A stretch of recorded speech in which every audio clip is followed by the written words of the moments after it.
Noelle. Yeah. I'm gonna try pronounce your name in my best French accent attempt. Okay, let's see that. Marie-Noëlle Graobe. Yeah, Marie-Noëlle is okay, but Graobe.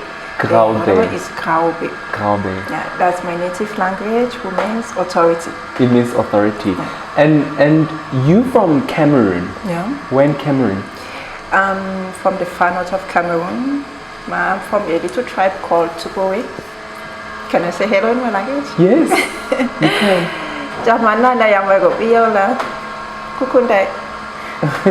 And how many languages do you speak? So I cannot that much. I speak my native language. Which is what? Tupori. Tupori. I speak the language that is spoken in my region, that is Fulbe. I speak a bit of English and French and what else? I think that's all. The other one I'm just trying, like Spanish, I'm just trying some words, and Italian, just trying some words while I'm working, but not really speaking. Yeah. And Pidgin, that's also a language in my country. They also speak that in Nigeria.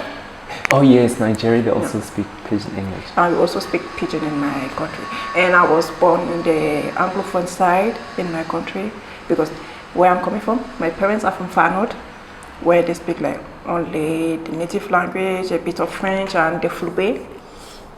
But I was born in the English side, where they speak a bit of English and more Pidgin. So you grew up in a home and your mom was a seamstress, so you grew up around clothes. Yeah, that's true. She was doing that at home, and her working place when we were in the English section was at home, like not far from house. And I used to go there and take some little materials or something, and sometimes I always trying the dresses that she's doing. So I was really happy that she left us very early, so I would have loved to be working for her. Yeah. What do you mean she left you? I lost my mom when I was like 13. Oh, she passed on. Yeah, she passed on. Okay. And do you think, where did the interest to be in fashion come from? Do you think it came from you, your mom working with clothes, or you were exposed to fashion on television or magazines, or? It really come from my mom, because I really liked what she was doing. And she used to have that mannequin in the house, this statue mannequin in the house. I was always like, you look better on me than that stupid thing that you have at home. They always exposing it everywhere. So it came from there, and I always wanted to sew and designing something with her. Each time she was walking, I was always sitting on the floor or somewhere close, because she didn't like when children are around her. But I was the most stubborn one, always close to mom. Yeah. I think it comes from there, but I did start immediately. So do you know how to? Can you use a sewing machine? Yeah, I used to do that, but I've so long that I didn't touch it again. So I don't know if I will be able to do that again. Okay. Yeah, I used to do it when she was still alive. Okay. And your career trajectory, you started off as in the beauty pageant industry. When you did the modeling for beauty pageant, did you know the difference between runway model and editorial model and pageant? Yeah. Okay. There's a huge difference between pageant and editorial and runway model. But when you started when I started, I didn't know that there was a lot of difference between them. I was thinking that all of them are the same thing, and is still into beauty, so it's the same thing. You just have to put on a dress and start walking and smiling. Why not in the pageant? You have to show the beauty that you have, but in fashion, you have to present the dress that you are wearing. You have to present the product that you are selling. So you are not selling yourself anymore, but the product. So it's a bit different. Like it's a huge difference. There's a huge difference. Yeah. But which one of the two did you want to do? Did you know which one of the two you wanted to do in the beginning? No, in the beginning I didn't know which of them I wanted to do. So what made you think? I was dreaming of being on the cover of one magazine. Which one? Walking on the runway, but it's a bit difficult in my country to be an international model, so I was not sure it's going to happen to me. But I started in my school with with Miss, it was, what's the name of that college again? Miss Sapa. Yeah. That year, I decided to do it, then I was crowned. It was good. Oh, well done. So what made you decide? Did somebody say, Noelle, go enter, or? Not really. I just developed like a huge love for modeling and also in beauty. So each time I was doing it, something else was coming up to make me go more and more into it, and I found myself going deeper. I've never imagined that I would be at this level. No, but I knew I had potential. Yeah.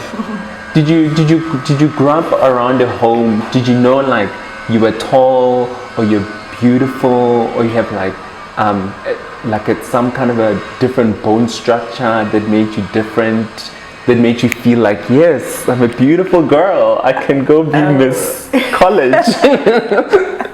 I can be on the runway, I can be on the cover of the magazine. Where I'm coming from, what they call beauty, what they look like beauty is ladies that have like long hair and light skin. So I was black dark. I am black, I'm dark, and I was so tall when I was in school. They was always laughing at me like, why are you so tall? And what are you doing between us? So sometimes I was walking and bending myself like this, looking down so that they won't see like I'm so tall. But when I started doing modeling, they start telling me like, you are not really tall, so you even still need to add more. And I got all my confidence from there to appreciate myself, to appreciate my body, and to give all what I had. That's where I started knowing that I'm a particular person, I'm a special person, and I have my place there. Okay. So now sometimes people ask to tell me like, are you a man or a woman? And I will just answer, I'm both. So you can choose. As the moment that you see me, tell me, are you seeing a man or a woman? I love it. These questions of silly people asking you if you're a woman or a man, did it happen in Cameroon or it happened when you started traveling? No, it happened in Cameroon. Yeah.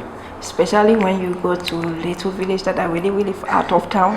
They are not used to see women like short hair, like really bold. In my village, when you shave your hair is when you lost your husband or you lost someone in your family. Yeah. And I'm so skinny that day. Sometimes they're like, this girl, I'm not sure she's not even eating. Why is she so skinny? But I've never been big, so you should leave me alone. And when I came here in South Africa the first day, Lydia, my agent Fabulous, she told me, you are big. I was like, what the fuck? All my life they have been telling me that I'm too skinny, and you are telling me that I'm big. So I had to start losing weight here. In 2011, 2013, you were doing the beauty pageants and then you stopped. Yeah. Why did you stop? I stopped because I was working with an agent there that was making my life a bit difficult. He was giving a lot of condition that it was not what I wanted. Mm-hmm. So I couldn't continue that way. So it's a bit of things that I can't even say it here, but it happened in my country. So I always think that when you have potential to work, you don't need to give your body to do what you can do. So I just stopped. I'm like, this is really not for me. I can't do this. Yeah. Yeah. And then in 2015, you transitioned from beauty pageants, then you started doing runway and editorial. Yeah, in beauty, in 2015, I started working, but I was no longer into any agency. I was working alone, but I had a lot of elders that were doing into modeling for like forever in my country, like Mivwakiki. I don't even know if he's here. He was also one of my trainer. And when there's the casting, he will call me. When there's something, he will call me. So most of them were calling me when there's something so that I can go and do the casting. If I'm selected, I will do the show. And also a lot of designers were following me so they can call me directly. And my first shoot was with Alengan. It's not even there, I'm just saying hello to him. Now, what do I even say? It's not Alengan. Forgot the name, sorry. Yeah, it'll come to you. So that was your first shoot. And then how big is the modeling industry in Cameroon? the modeling industry in Cameroon is still, it's not really modeling. They're still building it. Okay, it's So developing. it's still a bit difficult. There's a lot of stylists. There's a lot of modeling school. Did you go to any modeling school? Yeah, Yeah. I did. I went to modeling school. I did like 6 months. Yeah. And I had my reward, like you are done your training, then I started modeling.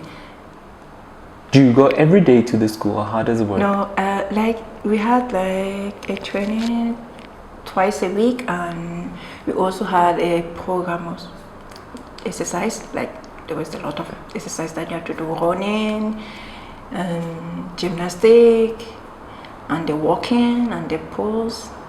Yeah. So it was really serious. You can miss a day of class. If you miss, they're gonna charge you. Oh my Lord. So it was so serious. Yeah. That's where I learned my work. It's where you learned what you know now. Yeah. The fabulous queen that you are. Yeah. So in 2018, you made a big decision to come to South Africa. Yeah. Why did you decide to come to South Africa? First of all, it was really not difficult. It was really not easy for me to decide to move out, because I was used to, like, I would go out and do the shoot or the show, and then come back in my country immediately. When she said, no, you have to move because you have to stay for very long. And I think it was most of us because of I loved what I was doing, and I trust the person that recommended me, Andiswa. Yeah. Oh, Yeah. we love Andiswa. I love her too.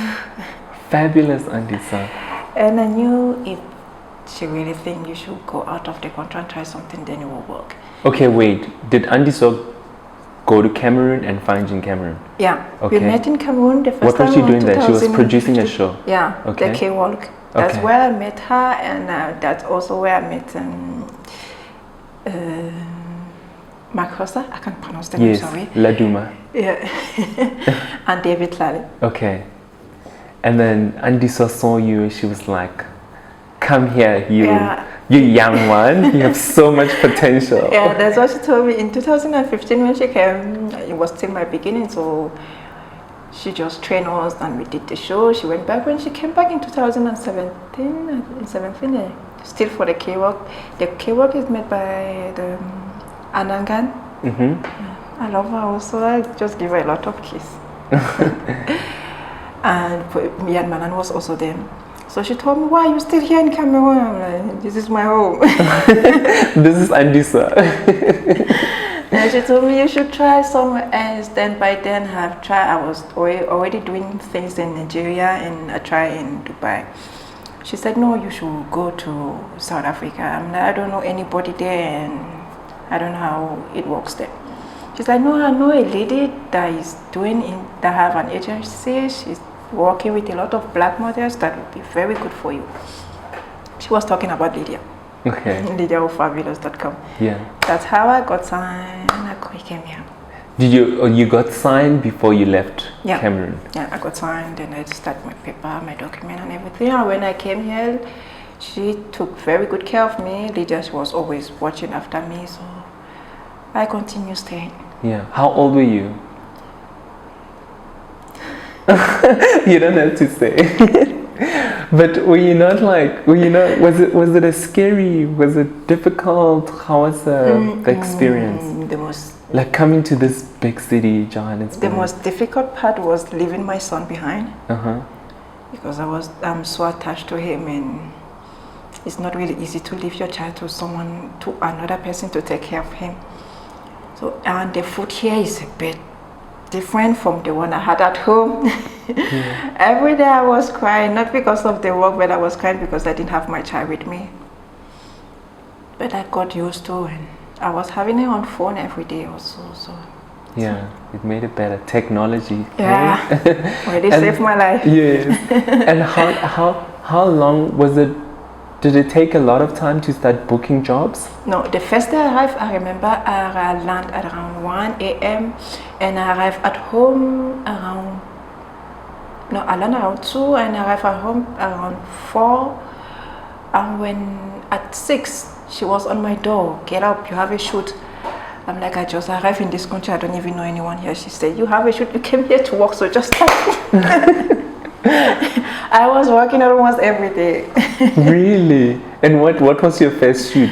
My first shoot was with, oh my God, I also forgot his name, but it was an art shoot. Then we also did another shoot with the art. A lot of it. Yeah. A lot of it. It was almost every day that I had a shoot. Yeah. And then the decision to have short hair, is it something that you did it from the beginning? You always had short hair, or you were advised to keep your hair short because as an image strategy to position you? Yeah, it was my agent in Cameroon. So I used to have like very long hair. He was always complaining that he can't see my face, that I have very small eyes and my hair is covering everything. I have to cut it. When he told me you have to cut it, I'm like, oh God, how can I cut my hair? I'm gonna look like a boy. After you being told all this time, if you're a boy or girl. I have it like since 2011 that I started cutting my hair, and since then I never have hair anymore. Yeah. In terms of education and working with agencies, did you know like the money, how does it work with money or agencies, or you just figuring it out? Or you had somebody who taught you before you got into the industry? In Cameroon, when I started being like really modeling, doing into modeling, like a really model because I was alone, I had my, what they call tariff. So if you tell me this shoot is for this, I will tell you how much I want. And when I came here, Lydia explained to me like there's amount for everything, and it's working like this, it's working like that. So she explained to me how it's working there. So in all the other agencies, they explained to me also how it's working, the payment is working there, amount for the show or for the campaign or the editorial. Yeah. So each agency have to explain to me how it's working, and then go from there. What would you say has been your most memorable project you've worked on thus far? The one that you remember like, oh, that was just fabulous. The first one was my shoot for 3 Words. Why? Because it was big money? No, no, but because it's a big brand. And the second one is the one, the campaign I did for Black Up. It was my first campaign in Paris, and I'm so happy about that one because I had like a lot of shortlisted for a lot of campaign, but at the end they don't book you. They don't book you because they're always like, okay, you are new here, we don't know what you are gonna do. So I was so happy they trusted me and they gave me the chance, and since then the rest are just following. Yeah, and you are now represented by agencies in 6 cities: Barcelona, Milan, Johannesburg, London, Paris, and you worked in Lagos as well. Yeah. Do you have another agency in Lagos? No. No. And how does it work? When I came here, so my only agency was Fabulous. She got me signed to Blair Model Management in Spain. From Spain, I'm a bit like what they used to call me at home, a warrior, so it was not enough for me. I went to Milan, I found an agency, and I went to Paris, then I found another agency. When I was in Paris, I didn't even have a appointment with them. I just knocked on their door with my Z-card, with my book and my Z-card. My name is Noëlle, I'm in Paris, I just came for some days and I'm looking for an agency here. Are you interested? Yeah. They're like, do you have any appointment? I'm like, no, I don't have any appointment. I'm leaving end of the week. So I don't have much time. I'm like, okay, can you sit? Then I was sitting there, he take my Z-card, he says, fine, we like you and we are gonna contact your mother agency. So they contacted Lydia and everything went well and got signed. Yeah. And where do you work most of the time? Where are you based most of the time? For some months, since May, the place I'm working most is in Paris and here in South Africa. Yeah. Why do you think you're more in demand in Paris and Johannesburg? No idea. Because I wanted to ask my agent in Spain to ask her, like, what's wrong, because for some time now I didn't get any booking.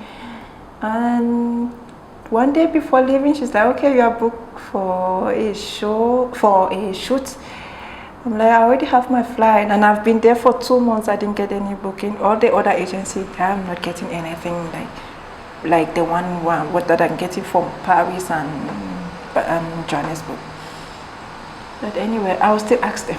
Yeah. And Noelle, what would you say is the most difficult thing about being a fashion model, or some of the challenges? Being judged.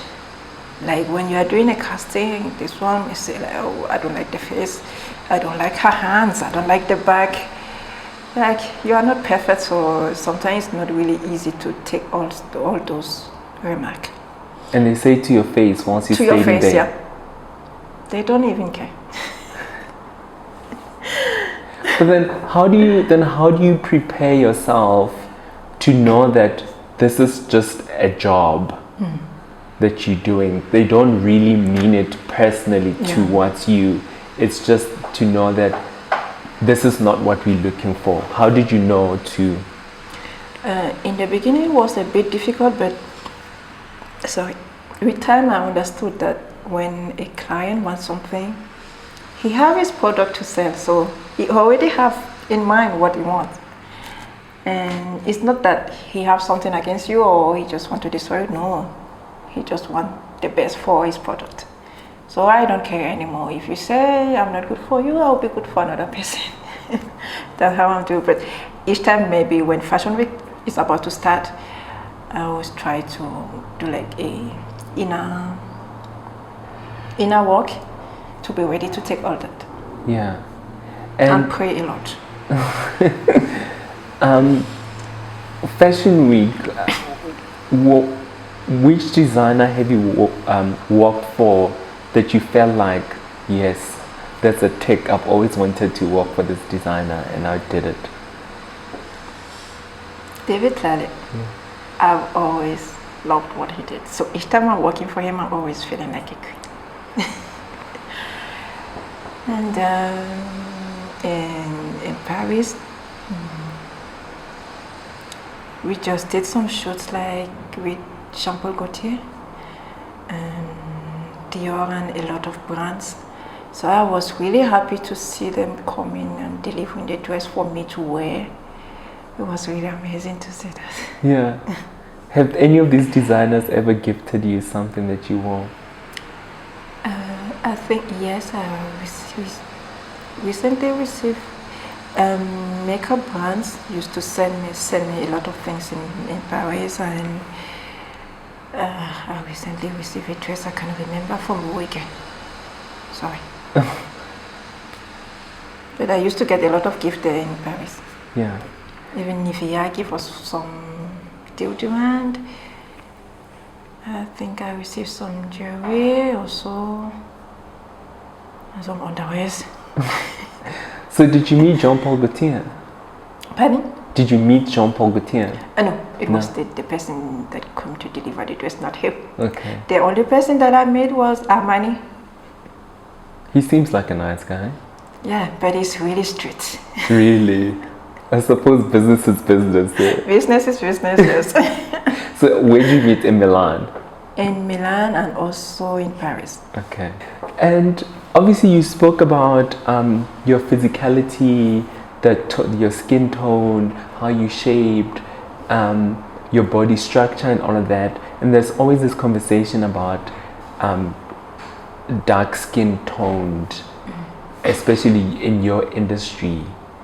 What is your view in general about that? And do you feel like it has affected you, or you feel like it's something that who you are, therefore you're getting work because of who you are, so it's a positive for you, but where you are headspace regards that matter?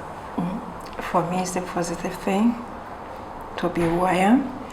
But it's a bit difficult in certain countries, and especially in Europe. When you're dark skinned, sometimes when they will need like 10 models, they will say, okay, one black. And you people are a lot of black models who want to do that show. So I really hope with time, it's getting better now, and I think with time they're going to accept more black models. Yeah. And we are ready to take over. How does it feel to be beautiful and to be paid for your gorgeous looks? And like, okay, I need to take more care of this beauty.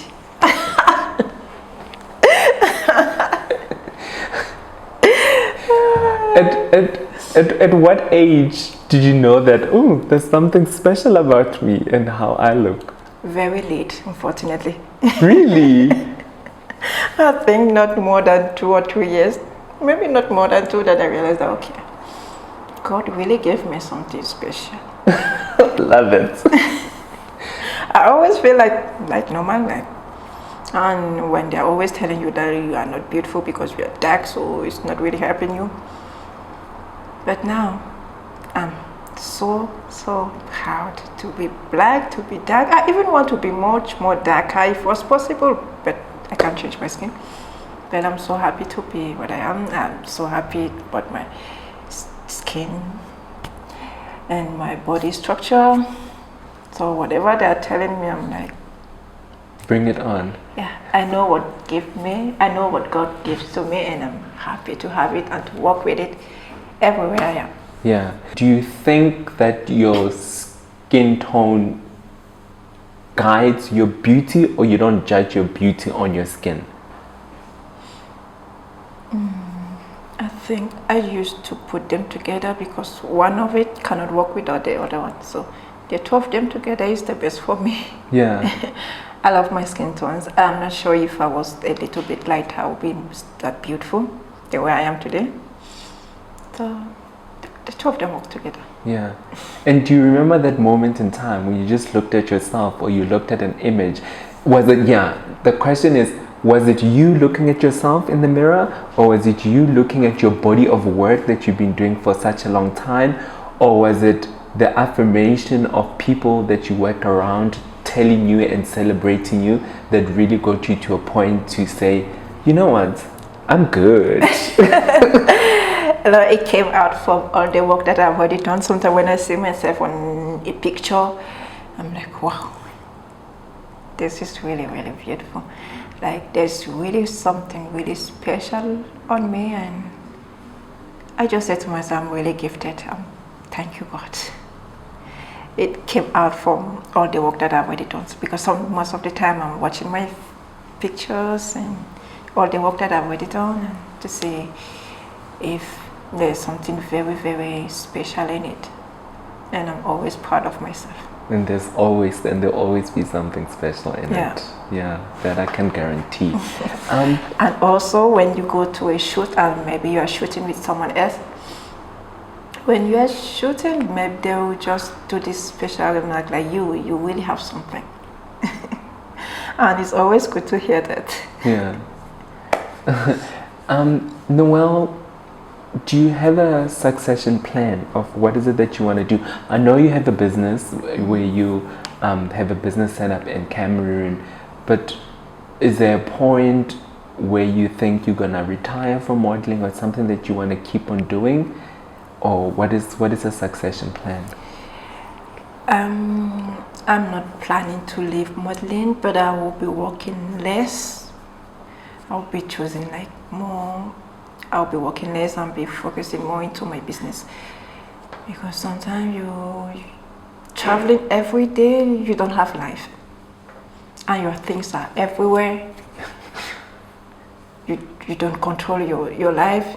They just call you like, okay, tomorrow you have a shoot, just start looking for a flyer and come here. It's not always easy. Yeah. And from going from one place to another, this place is hot, the other one is freezing. So it's good, but you really need to be very, very strong to take it. And I've been doing it for some times now, so I'm already thinking of also planning to go back home this month. end of this month, and I will start doing my business back.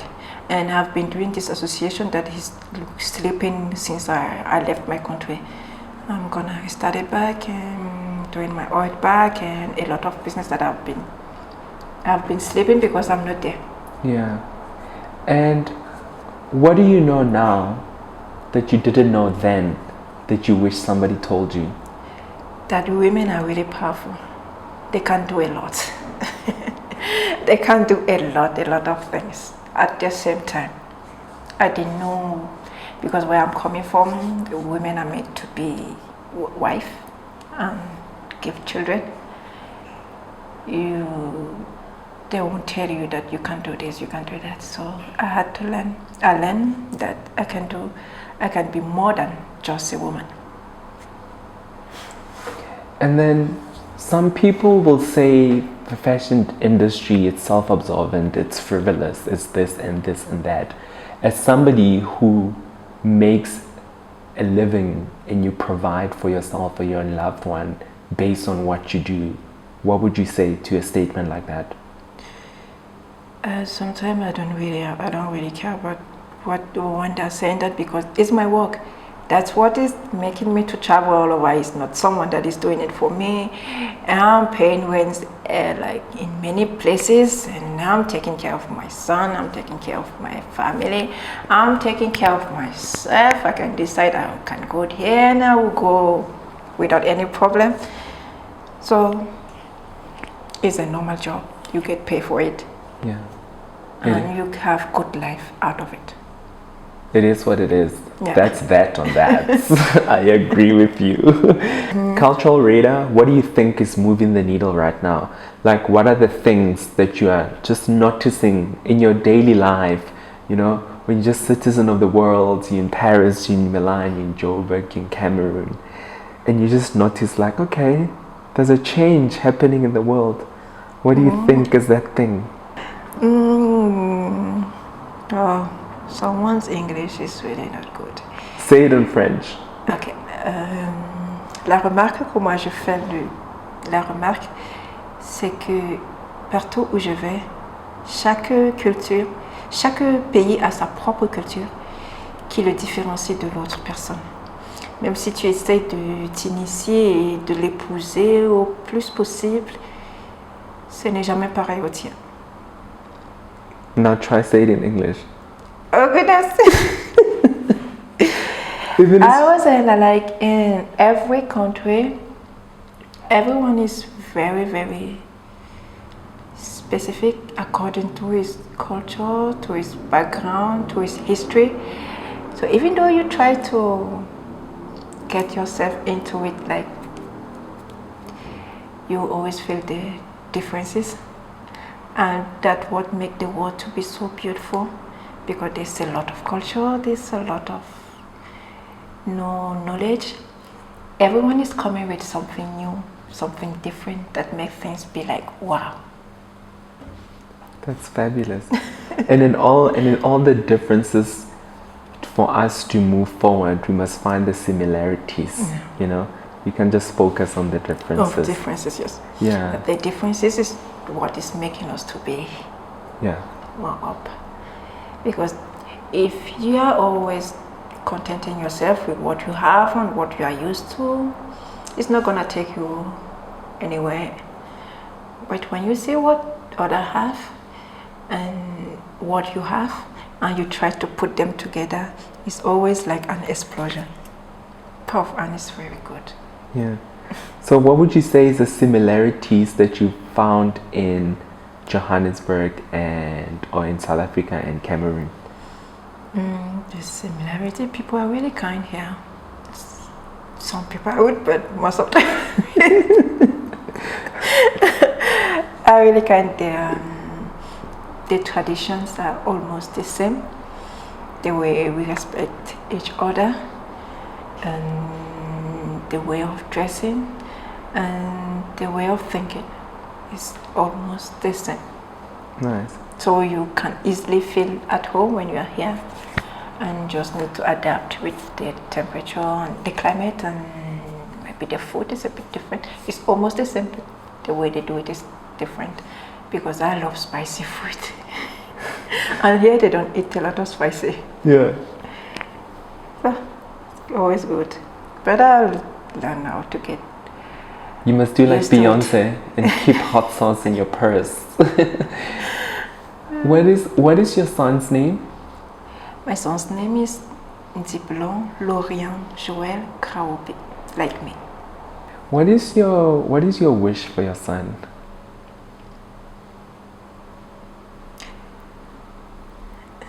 So I wish him so many good things. I just want him to always trust himself, to never think that there's a barrier. There's never a barrier on your way. As long as you have life, you can do more than what you think you can do. And there's no limit. There's no limit. And what do you wish for yourself? To myself, to be a good mom. And to always help my son the best that I can. And if possible, to touch some life with some positive things. Beautiful. I think we'll end it on that note, Joelle. That was so beautiful, gorgeous. Thank you. Yeah.